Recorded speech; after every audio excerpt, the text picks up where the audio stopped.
오늘 하나님 말씀 레위기 2장 1절부터 16절까지 말씀을 우리 함께 봉독하겠습니다. 누구든지 소재의 예물을 여호와께 드리려거든 고운 가루로 예물을 삼아 그 위에 기름을 붓고 또 그 위에 유향을 놓아 아론의 자손 제사장들에게로 가져갈 것이요 제사장은 그 고운 가루 한 움큼과 기름과 그 모든 유향을 가져다가 기념물로 제단 위에서 불사를 지니 이는 화제라 여호와께 향기로운 냄새니라. 그 소제물에 남은 것은 아론과 그의 자손에게 돌릴지니 이는 여호와의 화제물 중에 지극히 거룩한 것이니라. 내가 화덕에 구운 것으로 소제의 예물을 드리려거든 고운 가루에 기름을 섞어 만든 무교병이나 기름을 바른 무교 전병을 드릴 것이요 철판에 붙인 것으로 소재의 예물을 드리려거든 고운 가루에 누룩을 넣지 말고 기름을 섞어 조각으로 나누고 그 위에 기름을 부을지니 이는 소제니라. 내가 냄비의 것으로 소제를 드리려거든 고운 가루와 기름을 섞어 만들지니라. 너는 이것들로 만든 소제물을 여호와께로 가져다가 제사장에게 줄 것이요 제사장은 그것을 제단으로 가져가서 그 소제물 중에서 기념할 것을 가져다가 제단 위에서 불사를 지니 이는 화제라 여호와께 향기로운 냄새니라.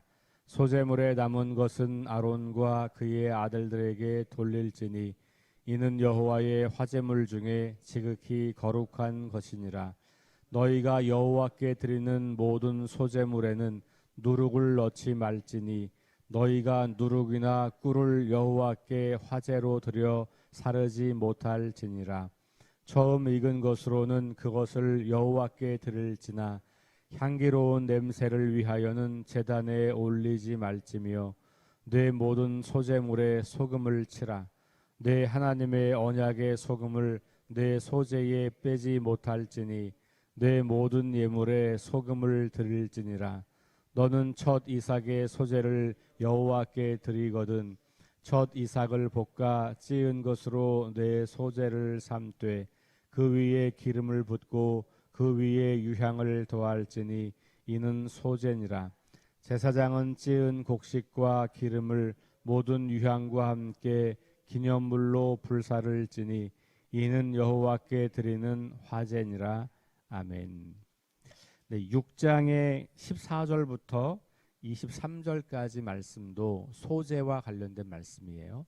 제가 어제 말씀드린 것처럼 1장부터 5장까지는 일반 이스라엘 백성들이 하나님께 제사를 드릴 때 따라야 하는 규정들을 소개하고 있다면 6장부터 8장에 나오는 이 5가지 제사에는 제사장들이 백성들이 가지고 온 제물을 가지고 어떻게 처리해야 하는지에 대한 그런 규정이에요. 그래서 같은 제사를 2번 반복하지만 그 사용된 그 제사를 드리는 사람이 누구냐, 이걸 누구를 중심으로 썼느냐에 따라서 다른 기록이 있다. 그러나 그 2가지를 잘 합쳐서 보시면 된다. 그래서 오늘은 여기서 6장 읽지 않겠습니다만 오늘 집에 가셔서 6장을 다시 한번 읽어보시면서 이 2장에 있는 말씀과 함께 비교해 보시면 될 것 같습니다. 소제라고 하는 것은 드려진 것 혹은 선물 이런 말이에요. 오늘 말씀에는 기념물로 번역을 했는데 2번 기념물이라는 단어가 나왔죠. 이게 이제 선물이다 이런 말이에요. 그러니까 하나님께 드려진 선물, 드려진 것 혹은 선물, 기념물 이렇게 소제라는 말의 이제 의미가 이 원래 히브리어 단어의 의미가 그런 거고요. 소제라고 하는 것은 이제 우리 채소할 때 그 소자를 쓴 거죠. 그러니까 고기를 드리지 않고 곡식을 드리는 제사. 이렇게 이제 우리말로는 그렇게 된 거고 원래 성경에 쓰여진 히브리어에서는 이 소제라는 단어가 선물, 하나님께 드려진 것, 기념물 이런 식으로 읽힐 수 있다라는 겁니다. 소제의 오늘 말씀에 보면 3가지 다른 방식으로 제사를 드릴 수 있어요. 첫 번째는 가루를 그대로 가지고 오는 겁니다.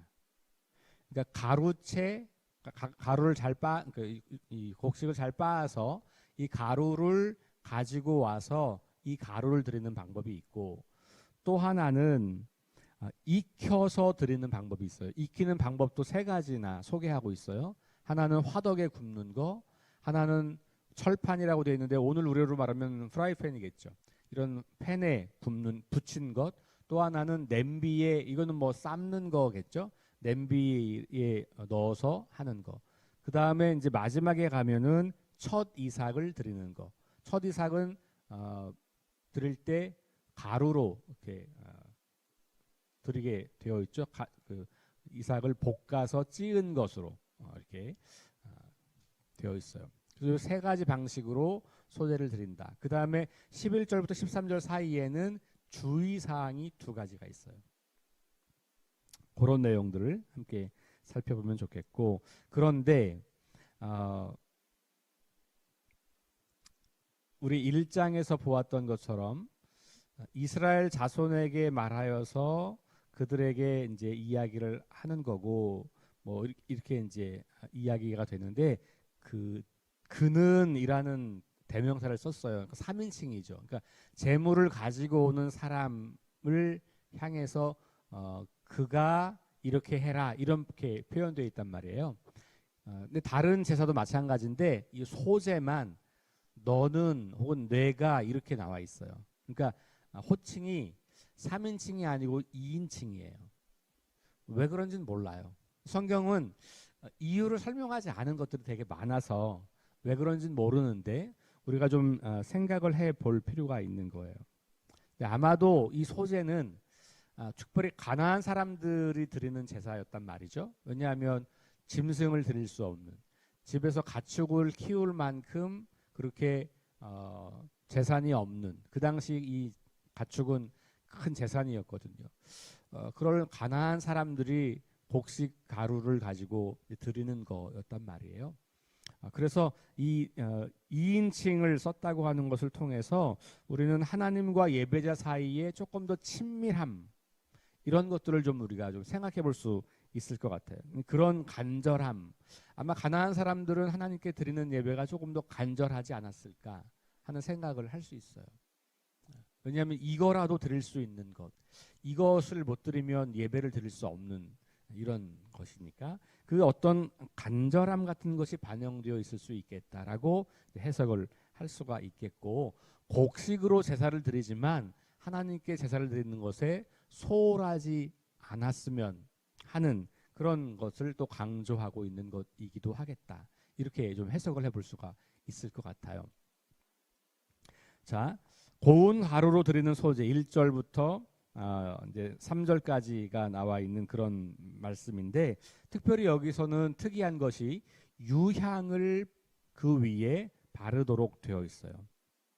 근데 다른 익혀서 드리는 4절부터 10절에 나오는 익혀서 드리는 그 소제에는 유향을 바르지 않습니다. 근데 유향은 되게 비싼 거였다고 해요, 그 당시에. 그러면 더 가난한 사람들일수록 가루를 가지고 와서 유향을 드리기보다는 어떻게 했을까요? 집에서 자기의 형편껏 그것을 조리를 해가지고 가지고 왔겠죠. 그럼 조리를 누가 했을까요? 이거 남편이 가지고 오더라도 여성이 조리를 했을 거예요, 집에서. 이 당시 사회에서. 그러니까 이 가난한 사람들이 자기들이 할 수 있는 최선의 방법을 통해서 예배할 수 있는 방식을 하나님은 늘 열어주셨다는 것을 우리가 좀 볼 수 있어요. 만약에 이 곡식으로 드리는 제사를 허용했지만 유향을 함께 드려야만 했다면 가난한 사람들은 또 거기서 절망을 할 수밖에 없을 거예요. 그런데 그렇지 않는 방식들이 뒤에 또 나오고 있다라고 하는 것이에요. 유향이 사용된 제사는 기쁨과 즐거움의 성격이 조금 더 강합니다. 그래서 하나님께 완전히 드리는 번제에는 사용하지 않잖아요. 자신을 완전히 희생하는 것을 의미할 때에는 유향을 사용하지 않지만, 이 음식을 가지고 사람들과 나누어 먹거나 이 제사가 축제의 의미가 있거나 이것이 누군가 다른 사람들과 함께 기쁨을 공유하는 것일 때에는 다른 경우에도 유향을 쓸 때가 있어요. 그러니까 이 유향은 그런 것을 조금 더 상징한다고 볼 수가 있겠습니다. 자, 그 다음에 또 번제와 다른 것은 소제는 어떤 한 움큼 정도의 하나님께 드려지는 상징적인 선물을 제외하고 나면 누가 가지고 가요? 이거는 제사장들이 가져가요. 아론과 그 자손들은 제사장을 말하는 것이죠. 제사장들에게 전합니다. 이유를 뭐라고 말하냐면 이것이 거룩한 것이니까 이렇게 말하죠. 제사장에게 드려야 하는 것이기 때문에 거룩한 게 아니고요. 거룩한 것이기 때문에 제사장에게 드리는 거예요. 그걸 여러분들이 기억하시면 좋겠습니다. 제사장의 몫이 되는 것. 그러니까 제사장은 기업이 없잖아요. 그러니까 이스라엘 백성 가운데 제사장들은 기업이 없어요. 기업이 없다는 말은 키울 수 있는 농산물, 축산물이 없다는 거예요. 그럴 땅이 없으니까. 그러니까 이 제사를 통해서 이스라엘 백성들은 이 제사장들이 삶을 유지할 수 있도록 돕는 일을 하고 있는 거예요. 하나님께 제물을 드리는 것과 더불어서 하나님의 일에 전념하고 있는 제사장들을 먹여 살리기도 하는 것이죠. 그런데 이 백성들이 드려진 이 예물이 하나님께 드려진 것이기 때문에 거룩한 거죠. 이 곡식 자체가 거룩한 건 아니잖아요. 집에서 뭐 거룩한 곡식을 갖고 오는 건 아닌데 하나님께 드려진 것이기 때문에 거룩하게 구별된 거고 그 거룩한 것을 버릴 수가 없고 다 태우지 않고 하나님께는 일부만 드리는 거고 나머지는 이 거룩한 것을 제사장들이 먹도록 그렇게 했다는 겁니다. 그래서 남은 음식을 버리지 않도록, 다시 말하면 하나님께 드려지는 제물의 그 일부가 그냥 함부로 버려지지 않도록 하는 그런 규정이라고 볼 수도 있을 것 같습니다. 자, 익혀진 것으로 드리는 소제가 4절부터 10절까지 나와 있는데 말씀드린 것처럼 여기는 유향을 넣지 않아요. 그래서 그냥 그들이 할 수 있는 만큼 조리를 해서 가지고 오는 거예요. 자, 그래서 가난한 사람들이 주로 이 방식을 선택했을 것이다 라고 해석할 수 있겠죠. 그러니까 다시 말씀드리지만 하나님께 나아올 수 없는 자는 없다. 그러니까 이 제사가 보여주는 굉장히 중요한 핵심적인 의미 중에 하나는 모든 구원을 경험한 모든 사람들은 자발적으로 하나님을 예배할 수 있고 하나님께 나아올 수 있다. 그 하나님께 나오는 길을 가로막을 수 있는 그 어떤 차별이나 그 어떤 장벽도 존재할 수 없다라는 거예요. 누구에게나 열려 있다라고 하는 것을 보게 되죠. 물론 남자도 있고 여자도 있어요. 어떤 거는 남자밖에 못하지만 여자들도 제물을 이 제사를 드릴 수 있도록 되어 있고 1장에 보면 이스라엘 자손에게 말하되 너희 중 누구든지라고 그랬거든요. 누구든지. 그러니까 거기엔 어떤 신분, 어떤 경제적 차이, 어떤 것도 없어요. 누구라도 하나님께 예배할 수 있다라고 하는 것을 기억하고 특별히 소제를 통해서 우리는 가난한 자들을 얼마나 배려하고 있는가. 자, 그러면 가난한 자들이 드리는 이 소제는 황소를 드린 제사보다 부자들이 드린 제사보다 하나님을 덜 기쁘게 하실까요? 그렇지 않다. 그러니까 제물의 크기로 하나님을 기쁘시게 한다는 생각은 버리는 게 좋아요. 내가 많이 드려야 하나님이 더 기뻐하신다? 그렇지 않습니다. 여러분들의 형편껏 드리실 때 하나님이 기뻐하신다라는 거 우리 다시 기억하는 거예요. 자, 그리고 나서 주의사항. 이 주의사항도 설명이 나와 있지 않기 때문에 왜 그렇게 해야 하는지가 나와 있지 않기 때문에 학자들은 여러 가지 이제 생각을 많이 해요. 여러분 이제 유대인들은 태어나서 2살부터 14살 때까지 공부한 책이 레위기예요. 레위기를 다 외우도록 가르쳐요. 그러니까 왜냐하면 레위기가 오경의 중심이기 때문에 그래요. 순서상으로도 중앙, 5개 책 중에 3번째 책이잖아요. 순서적으로도 중앙이고요.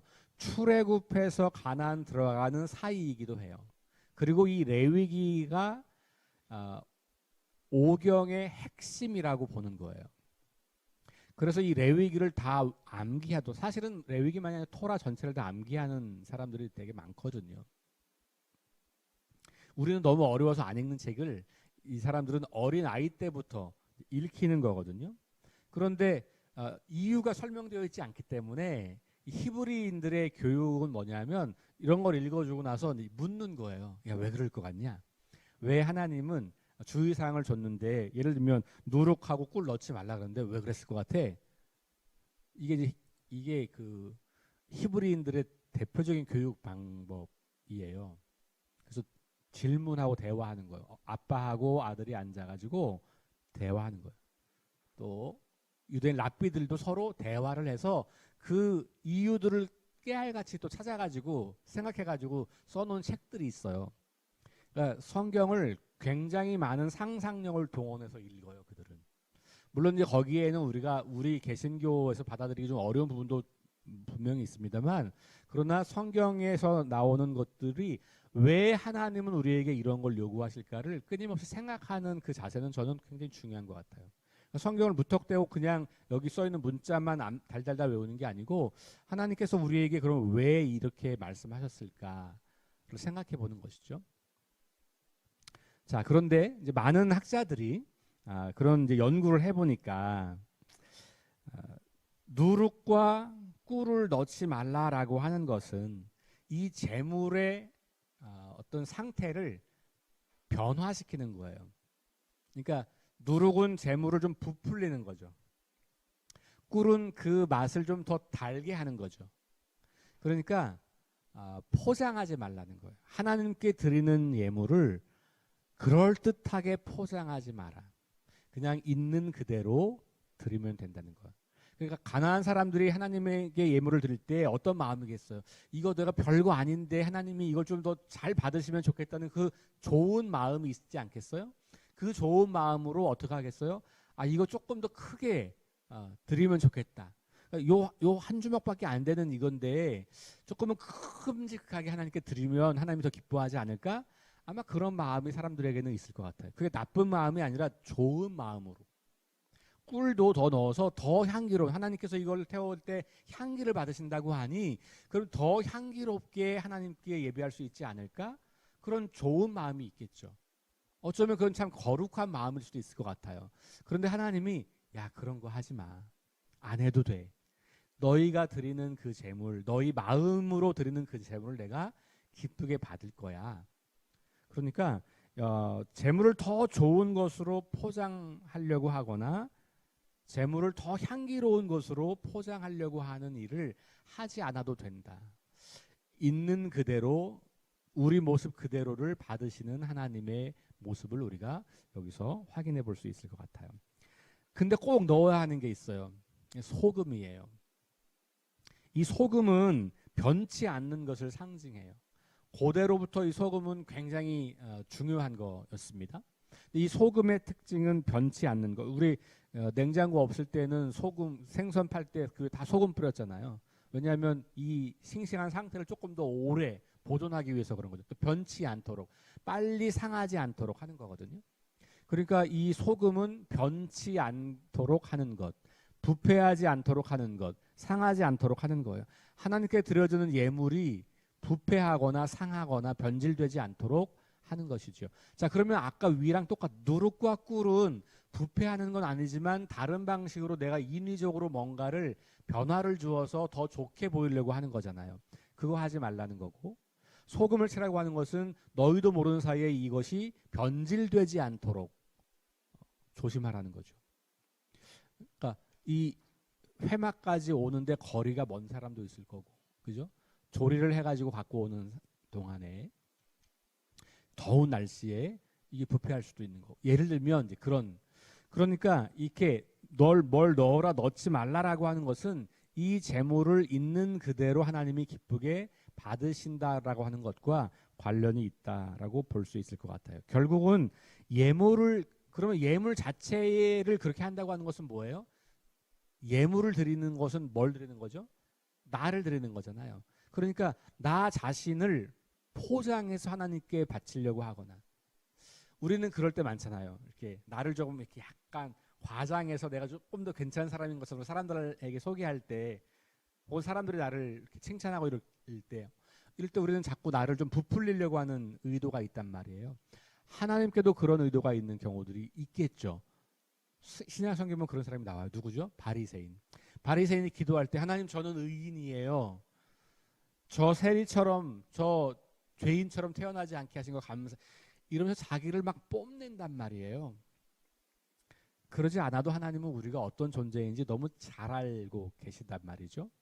그러니까 이 재물을 가지고 뭔가를 이렇게 뽐내려고 하거나 자기를 좀 과시하려고 하거나 좀 더 잘 보이려고 하는 것들 그렇게 하지 않아도 된다. 우리 자신을 있는 그대로 하나님께 드리는 거예요. 포장하거나 과장하지 않으려고 하는 것과 더불어서 그런데 이 내 자신의 삶이 부패하지 않도록 방지하는 게 굉장히 중요하죠. 하나님께 드려지는 예물이기 때문에 내가 하나님께 드려지는 제물이라면 내 삶이 부패하고 타락하고 더러워지지 않도록 주의하는 것. 소금을 치는 것은 이제 그런 의미가 있다는 거예요. 그러니까 우리의 예배를 생각해도 똑같습니다. 우리가 예배를 드릴 때 아무리 우리가 힘이 없고 연약한 사람이라도 하나님께 나아올 수 있는 사람인데 우리는 자꾸만 이런 거 가지고 하나님이 기뻐하실까? 나의 이런 거 가지고 하나님 기뻐하실까? 이렇게 생각할 때가 많단 말이에요. 근데 우리는 있는 그대로를 가지고 하나님께 예배할 수 있고 하나님 그것을 우리가 정말로 정성으로 정직하게 예배를 드릴 때 하나님은 그런 우리를 받으신다는 거예요. 우리가 아무리 가난하고 아무리 연약하고 아무리 부족해도 다만 우리를 성결하게 하려고 하는 하나님 앞에 우리의 믿음을 정직하게 하려고 하는 그 순수한 마음이 있을 때 그때 하나님은 우리의 예배를 기쁘게 받으시겠다라는 것을 우리가 생각해 보게 돼요. 여러분 소금은 또 하나 어떤 의미가 있냐면 맛을 내는 것이 또 있잖아요. 조금 확장해 보면 예수님께서도 너희가 세상의 빛과 소금이다라고 말씀을 하셨어요. 이 소금은 퍼져 들어가서 그죠? 그 맛을 내는 거죠. 그러니까 우리 그리스도인들이 소금이라고 하는 것은 세상 속으로 들어가서 이 세상 속에 그리스도의 향기를 나타나게 하는 하나님의 그 아름다우심이 드러나게 하는 그런 의미를 가지고 있겠죠. 그러니까 우리가 제물로서 이 세상을 살아갈 때에 우리는 소금을 늘 우리에게 쳐서 우리가 이 세상 한가운데서 하나님의 향기를 예수 그리스도의 향기를 전할 수 있는 그런 그래서 우리 때문에 이 세상이 더 맛이 달라지는 고통과 절망과 부정적인 맛을 경험하는 사람들이 우리 때문에 하나님 나라의 그 소망과 기쁨과 그 감사와 기쁨을 맛보게 되는 그런 제물로서 우리의 삶도 한번 생각해 볼 수 있을 것 같습니다. 첫 이삭으로 드리는 소재가 14절부터 16절까지 나와 있는데 요 첫 이삭은 완전히 다 자라기 전의 상태이죠. 그걸 드린다고 하는 것은 결국은 이 곡식을 자라게 하시는 분이 하나님이시라고 하는 믿음으로 그 제물을 드리는 것이라고 볼 수가 있을 것 같습니다. 여러분 이 소재가 우리는 더 이상 이렇게 뭐 곡식을 드리는 제사를 드리진 않지만 여기에 들어있는 의미들을 잘 기억하시면서 우리가 하나님을 예배할 때 하나님께 나올 때 어떤 마음으로 나와야 할지 한번 생각해 보시고 예배자로서 온전하게 하나님 앞에 서게 되는 그런 시간들 갖게 될 수 있기를 주의 이름으로 축원합니다. 자, 한 가지 부탁드리는 것은 어제 혹시 5가지 감사를 하신 분이 계신지 모르겠어요. 네, 기억이 우리가 금방 사라지잖아요. 그래서 5가지 감사. 여러분 오늘 하루에 또 5가지 꼭 5가지 매이실 필요는 없어요. 오늘 10개 해도 오늘 20개 해도 되는데 어쨌든 그런 시간을 가져보세요. 왜냐하면 그 감사를 드리는 것 자체가 저는 예배라고 생각해요. 하나님의 은혜를 생각하고 하나님께 나아가는 거잖아요. 네. 근데 거기도 우리는 소재를 기억하면서 정직하게 부풀리지 않아도 되니까 네. 그런 것들을 가지고 주님께 감사 예물을 제목을 드려보시는 하루 될 수 있기를 주의 이름으로 축원합니다. 기도하겠습니다. 하나님 감사합니다. 오늘 소재 이야기를 통해서 가난한 사람들도 하나님께 예배할 수 있는 길을 열어주신 그 은혜를 기억해 봅니다. 예배자의 마음과 믿음이 하나님을 기쁘시게 하는 것을 우리가 깨닫습니다. 재물의 크기나 재물의 양이 아니라 정성으로 드리는, 간절한 마음으로 드리는, 정직한 마음으로 드리는 예배를 하나님이 받으신다고 그렇게 말씀해 주고 계셔서 감사합니다. 그러나 또한 이 곡식은 내 일상의 삶에서 내 땀과 수고를 통해서 얻은 것, 그래서 나에게 주어진 모든 것이 하나님으로부터 왔음을 또한 고백하는 믿음이기도 합니다. 일상의 선물을 하나님께 드리는 것, 그것이 예배가 될 수 있음을 기억하며 오늘 하루 아주 작고 작은 일상의 삶으로도 하나님을 기쁘시게 하는 하루가 될 수 있도록 인도하여 주옵소서. 누룩과 꿀을 넣어서 과장하거나 포장하거나 더 좋게 보이려고 할 필요가 없다는 것도 깨닫게 하심을 감사합니다. 그러나 소금을 반드시 넣어서 이것이 변질되지 않도록 해야 한다는 것도 알게 하시니 감사합니다. 하나님께서 우리의 삶을 거룩한 삶을 받으시고 정직한 삶을 받으시는 것을 기억하며 감사를 드립니다. 하나님, 이 작은 예물이 하나님께 드려지는 선물이 된다고 하는 것 기억합니다.